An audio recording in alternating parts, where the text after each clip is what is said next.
Episode Soldier here, and I'm back to talk about Star Trek Lower Decks, Season 5, Episode 5, and my thoughts on this episode. I'm going to start off by saying I enjoyed the episode. Listen, it is a bad episode, don't get me wrong. The jokes are taking the piss out of Starfleet.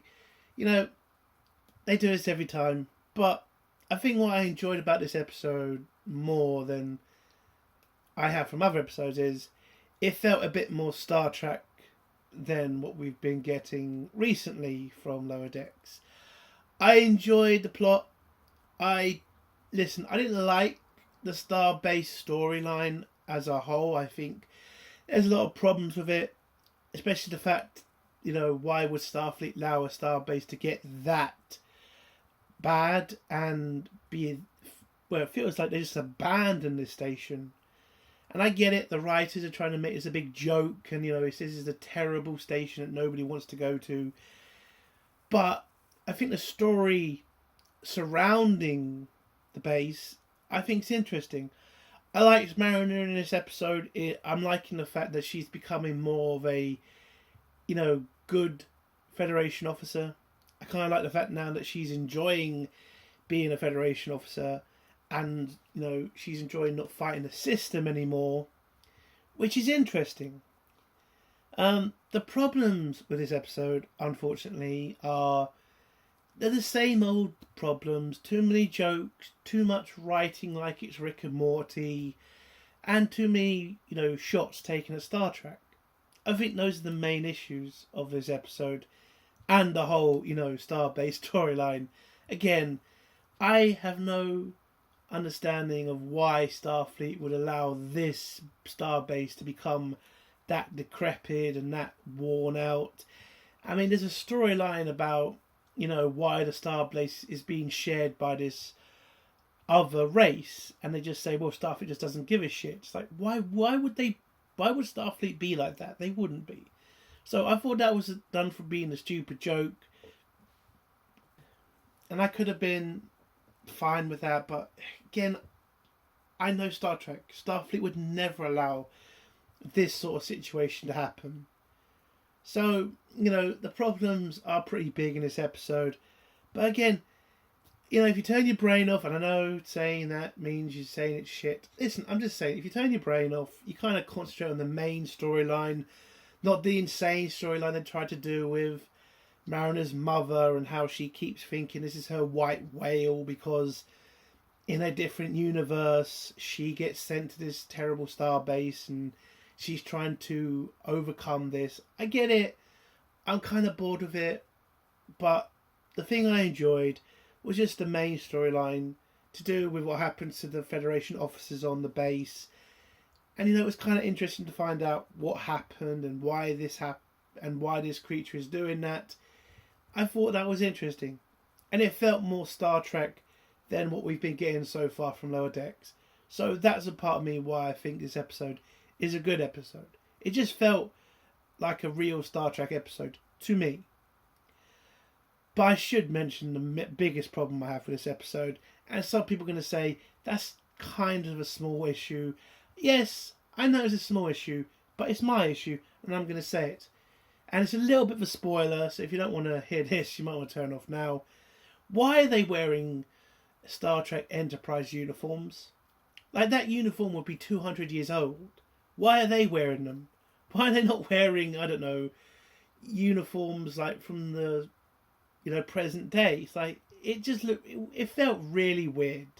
Every time you saw one of these Starbase, officers was in a Star Trek Enterprise uniform, it just felt weird. It really did. So that's my biggest problem. I know it's a small problem, but for me, it just felt weird. Why would they be doing that? But overall, I enjoyed the episode. Again, is it the best Star Trek I've ever seen? No, definitely not. Is it the best Lower Decks I've ever watched? No, it's not. But unfortunately, it's the best thing I've seen from this season so far. And it's the only one where I felt like I am kind of interested in what this story is. And again, I liked the ending, I liked the reveal. And I liked Mariner, trying to overcome her problems as well. You know, because she was sent to the starbase, and like her mother, she was worried that this was going to be like the end of her career or something. So I enjoyed that aspect of the episode. So overall, what would I give this episode out of 10? I'm going to give it a very strong 5 out of 10. Again, it's not the best I've ever seen from Lower Decks, but I enjoyed it for what it was. It was a little fun story that had an interesting ending. So, let's get to spoilers now. If you don't want to hear spoilers, leave in 3, 2, 1. So the episode starts off with the Cerritos coming back from a mission on an algae planet where the gang, you know, are getting undressed and talking about the mission and how the algae was all this good stuff and shit. And then Mariner comes in and says she's actually happy.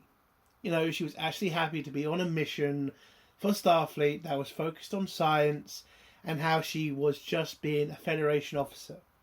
She wasn't trying to fight the system. She wasn't trying to rebel. She was just doing her job. And how now she feels really satisfied with that. And I like that. I kind of think if they'd done that, you know, 4 seasons ago, we could have had a much more interesting character than what we have now, unfortunately. But, you know, it was an okay thing to see. And, you know, she does take a shot at Boimler because she says, oh, I sound like a right Boimler now. I get it. Not exactly funny, but, you know, this is, you know, Lower Decks. But, oh, we also had to talk about Boimler's fucking... I know I talk about this like every fucking episode now. But why is Boimler wearing a stupid... I get it, I know. He's trying to be like his cooler self in that different universe. But it just looks so stupid and weird. I get it. Again, we all know he's going to cut off by the end of the fucking show. But again, whatever. Anyway, a red alert's then called. We then go to the bridge where the captain is then informed that the ship's been pulled out of warp. And the captain then calls up Santation Ops, I think she calls it. Basically, you know where the 2 dolphins are.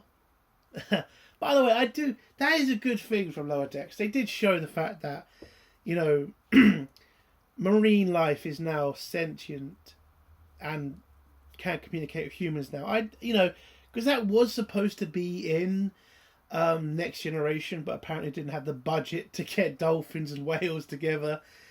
But, you know, that's the fun thing about animation. You can bring this sort of stuff into, you know, real stories. But anyway... So the captain asks about why they were pulled out of warp, and one of the dolphin guys tries to tell her what's happening, and then this green beam hits them both, and it then knocks them out, and now the ship is, you know, can't go back into warp. So the captain then asks where's the nearest starbase, so that they can get some help with repairing the ship, and she is then informed it's Starbase 80. Now, if you don't know, this is the, you know, terrible starbase that we've been told about for a very long time. The one where the captain, you know, dreads because her opposite self in a different universe is sent there. And apparently, if you're sent there, that's the end of your career. So this is kind of a white whale for her. She does not want to go there, but she wants to face this head on. And Mariner then goes insane because she was sent there. And she knows how bad it is. So when they try to figure out a new destination, or at least try to find a different starbase, or maybe, in Mariner's words, just wait there for a ship to come along and help them, it is pretty much told to them it will take hundreds of years for them to get to a different starbase. The only closest starbase they can get to is Starbase 80, so that's the one they need to get to. So the captain reluctantly says, fine, let's go there. And so they head there. And when they get there, they're then told, yes, the starbase can help, but they cannot beam onto the starbase. They have to dock with the starbase. And then we get the weirdest scene of the episode, which is, if you remember from Star Trek Enterprise, when they had to quarantine in that blue cell place, and they had to rub each other with fucking... You know, I will say that about Star Trek Enterprise. That was a really weird scene with the dudes. I mean, it was fun to watch the women do it, but it was not fun to watch the dudes do it. But yeah, they have to, put this stuff over them. And, this is Star Trek Lower Decks, so they have to take it too far and make it really, really fucking sexual for some reason. Especially with the second officer, who literally bathes in the fucking goo shit. And I don't get the... I understand the joke. I just don't get why we have to be super focused on it in this episode. Because every time that son of a bitch is on, he keeps talking about how the goo is on him and how he feels... light and limber or something. It was very weird. So they dock with Starbase 80, they get on the base, and this base looks like shit. There's, insects walking around, the Starbase looks decrepit, it looks really old, and all I kept asking myself throughout this episode was, why has Starfleet allowed a Starbase to get this bad?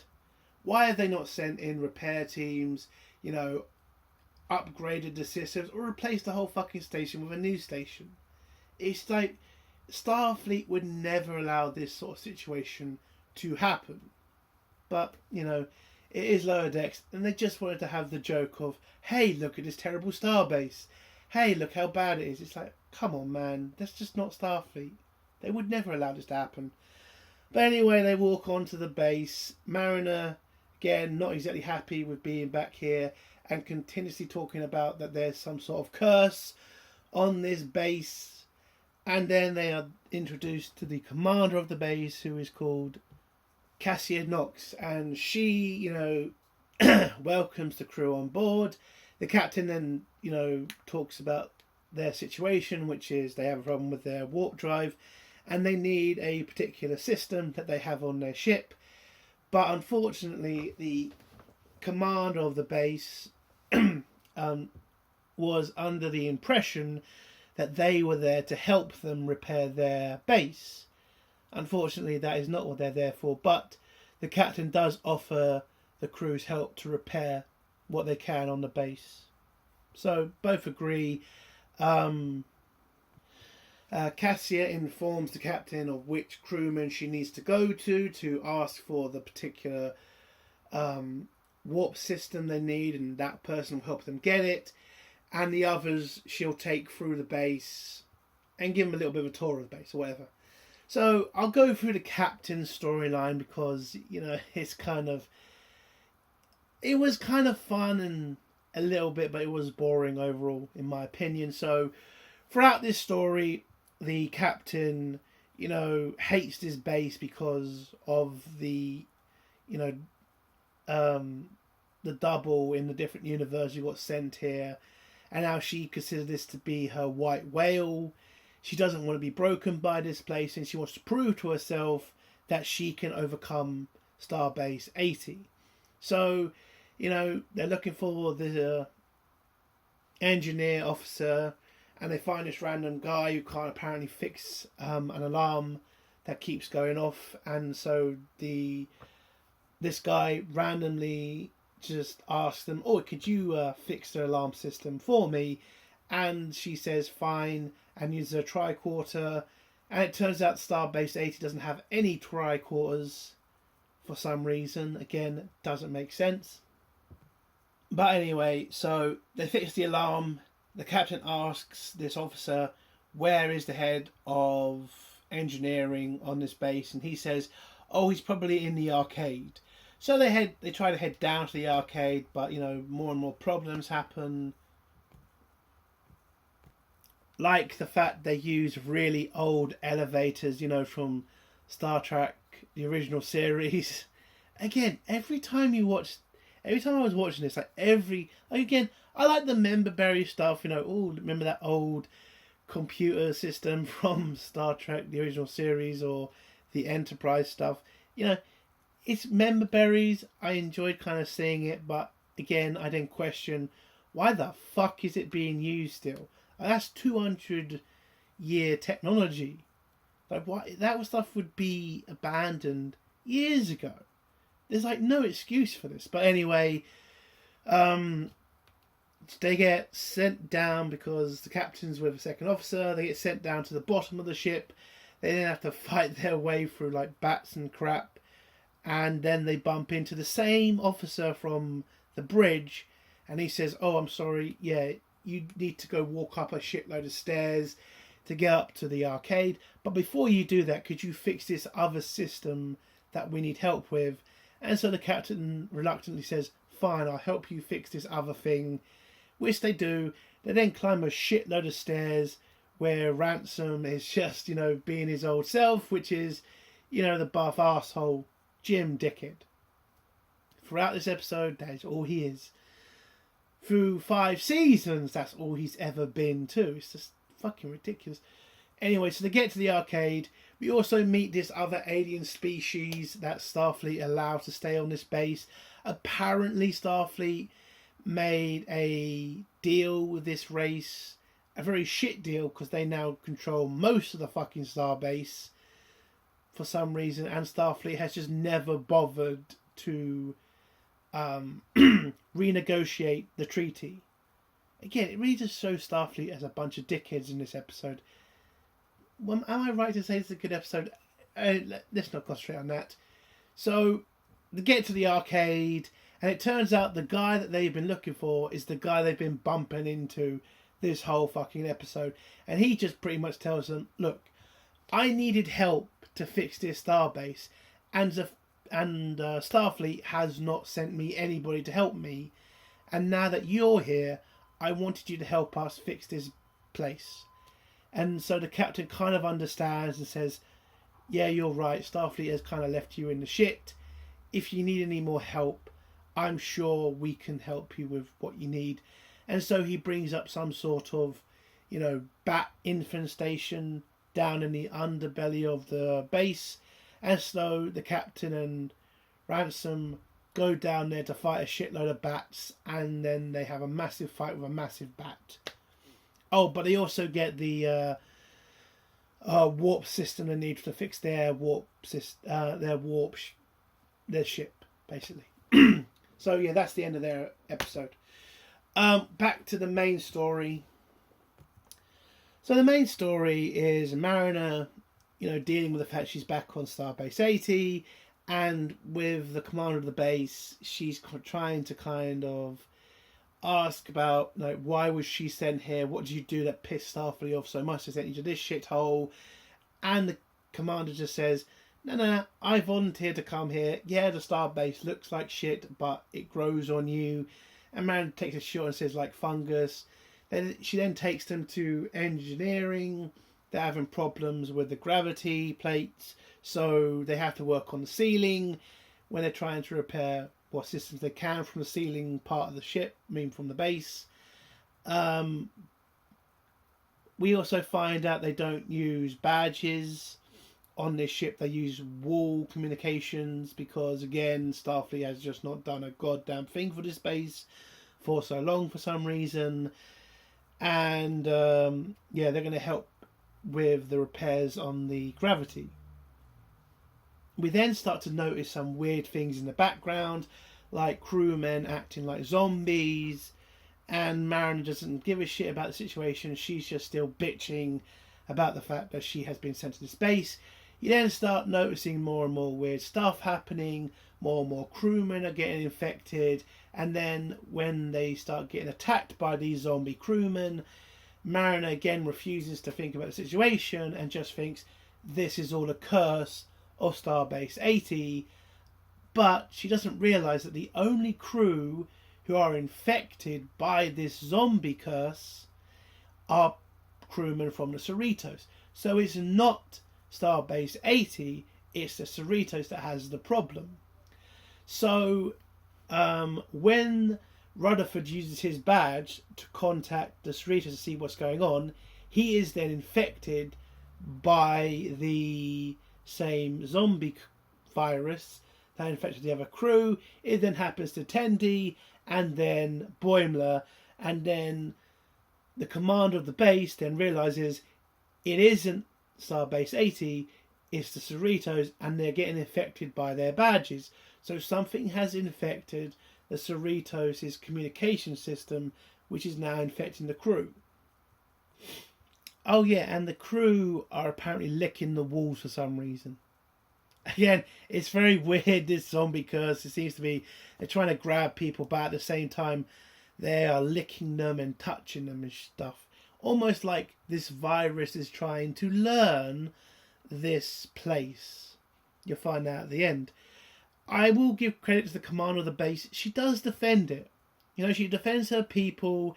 She defends, you know, the base and says, listen, this is not much to look at. It isn't a great place, but the people make it home. And you've got to respect that. But then Mariner stops bitching for a moment and then realises that the commander's right. It is the Cerritos, it is the badges, and that she had been more focused on the situation and not bitching about the situation, she might have figured this out sooner. They then head back to the Cerritos with the base's doctor, who looks like a really creepy fuck. Like a scene where he was in says, is it that noticeable? It's like, yes, dude. It is very noticeable that you have something up with you. I mean, he looks pretty creepy. Anyway, they get to the Cerritos. The Cerritos has been completely infected with a shitload of the crew now trying to attack Mariner and the commander. But they fight through them because of a guy with hot dogs. I don't know what he's called. But yeah, he sacrifices himself by feeding the crew. And they get to engineering where they see the two dolphins. And it seems like the dolphin who was infected the first time is the leader of this zombie horde. And so they have to attack that dolphin and then, you know, pull out the parasite, which they do. They then hit it and then trap it. And it turns out that is a sentient being. And it turns out not to be a virus. It turns out to be a anic phasic entity. It's an entity. I'm just going to call it an entity. So the entity is not evil. It's just a student trying to prove that it can infect other beings and find out new information for its people. So it's not a dangerous life. It's just a life that accidentally collided with the Cerritos and infected the ship. So it's not there to be evil. It's just an accident. And now Starfleet will work with this creature and do a diplomatic mission to this creature's people so that they can have an actual dialogue with them and not have this kind of crazy zombie situation happen again. So the Cerritos is completely cured and the ship is now repaired, and Mariner says goodbye to the base and goodbye to the commander and says, thank you for helping me and thank you for showing me not everything is terrible. And the commander says, you're welcome and I hope you do well in your future and whatever. And that's basically what happens this episode. Yeah, I thought it was a okay episode. I enjoyed the story. I enjoyed finding out about the entity. I enjoyed the zombie stuff as well. I didn't think it was that bad. Again, is it the strongest Lower Decks episodes I've ever seen? No, but I thought it was a nice, fun episode, which felt a bit more like Star Trek when you had the entity and the infection. The zombie stuff was a bit over the top, but again, it was a fun episode. I enjoyed it for what it was. It didn't take too much of a piss out of Star Trek. It was there, but it wasn't over the top. And it was kind of fun to see old Starfleet stuff in Lower Decks. So overall, the episode's okay. It's a 5 out of 10 from me. And yeah, maybe if they did more episodes like this, maybe we'd be getting a season 6 instead of this being the final season. But, you know, I guess this is what we're going to have to deal with. But yeah, that's my review. If you like this review, give it a like. If you dislike the review, give it a dislike. And if you like my content, do think about subscribing. And if you have a comment, leave it below and I'll try to get back to it. Entertainment Soldier. Bye.